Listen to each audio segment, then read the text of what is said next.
Hello and welcome back to Songs of Syx. Here we are in our Tilapi village at the start of our beautiful Tilapi Empire, Cannibal Tilapi Empire. I put that in there at the beginning of the title in the last episode because I want to remind people that these guys are freaking cannibals, man. They eat people, alright? They ain't good. But ideally, we'd like to have a zone for our people to be butchered. Any type of person. And it's great that we actually have a stockpile over here for leather and other things. We actually should have leather being stored in here. I don't know why I don't. Especially considering that they're making clothing out of it right here. So we'll have them put that there. And off camera, I'm going to go and actually build up a bunch more stuff for this town. We need to get our food production sorted. We need to get these fruit orchards up and running. We need 37 more days, which is roughly a couple years, a year and a half or so. So we'll get there. I think it's 3 years, maybe. I can't remember how many. There should be 4 days per season, 4 seasons, 16 days. So yeah, roughly 2 years. So I will be back when I've got all of this stuff set up, when the city is expanded. And we've got potentially some archers, but we haven't popped our population up because I plan to grow them. I'd actually like to have a Tilapi nursery here, and it'll probably be along this area here. So I'll see you guys in a moment.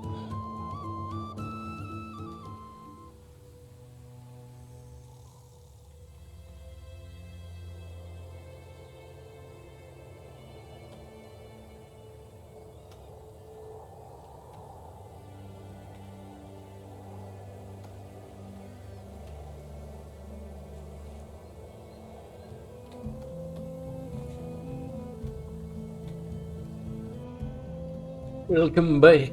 Welcome back. Look at it. We've got the pond.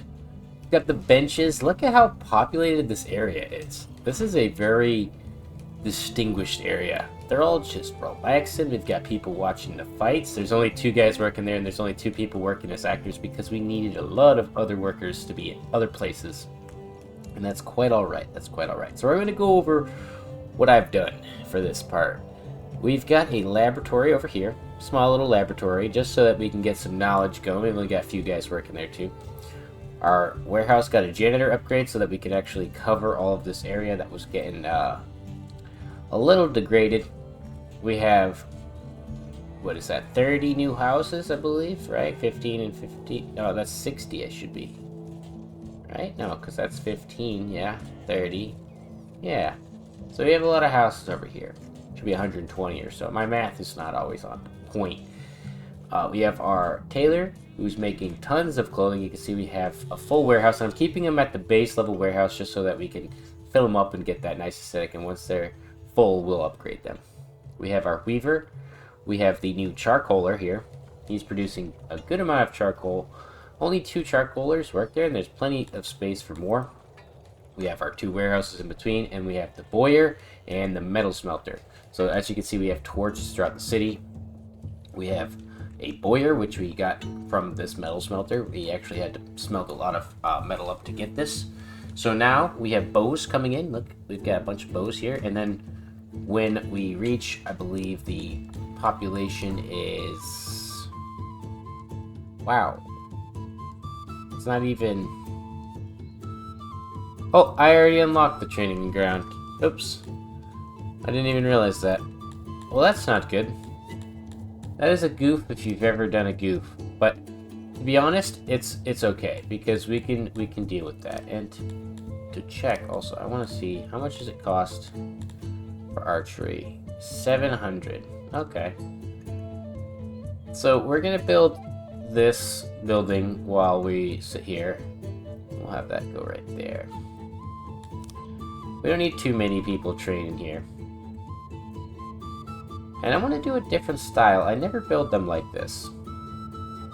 We're going to build something like that here. Alright, and then we'll remove these regiments here. And And there should be space for 24 guys, so we'll edit this down to 20 guys. Right? And then have them work on this here. As I continue on, we have a fruit orchard, and if I get attacked, I'm just going to sell stuff and buy a mercenary army. We would win. There's no way we'd lose. We have a fruit orchard on either side of our little arena fight pit. We have our canal, which I can get to in a second.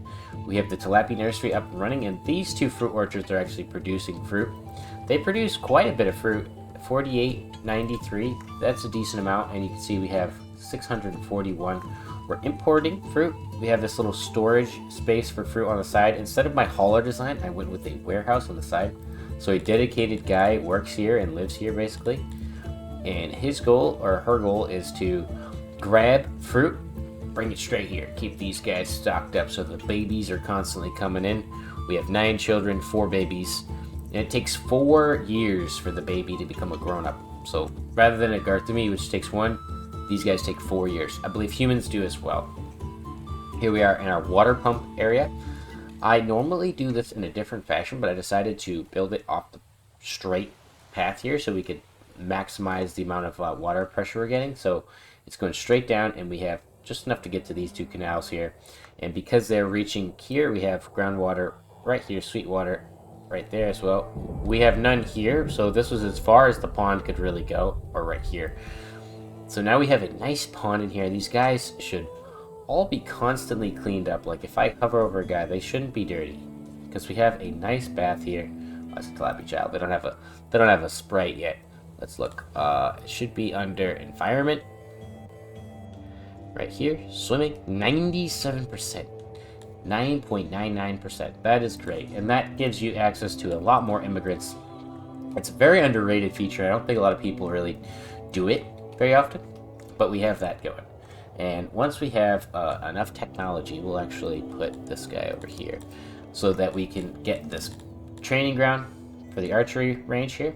And then once that's up, we can start training our boyers, having a bunch of bowmen. I'll probably have them training somewhere over here, and we will demolish the world. We need to capture a bunch of Crotonians. We have 10 Crotonian slaves. They work our orchards right now, and they live right here, although it says there's one who's a janitor.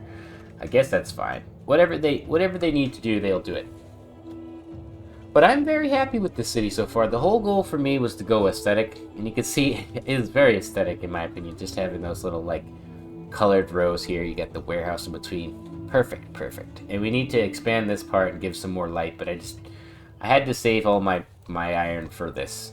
I had to upgrade these so that we could pull back six workers, because now there's 6 free workers from this area, allowing for this to actually should keep all the water pumpers living here, because there's only what, 8, 12, and there's 15 slots of living here, so pretty good. We also gave access to a few other things. We gave them some leather, some fabric, and some furniture in their homes, although we could probably do with giving them some livestock too.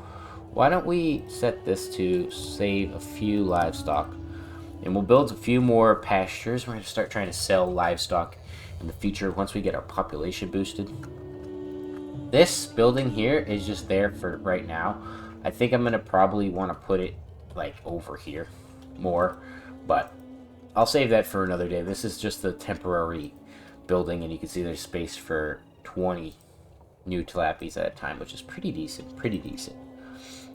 Either way, thank you guys for watching, and I will catch you in the next one.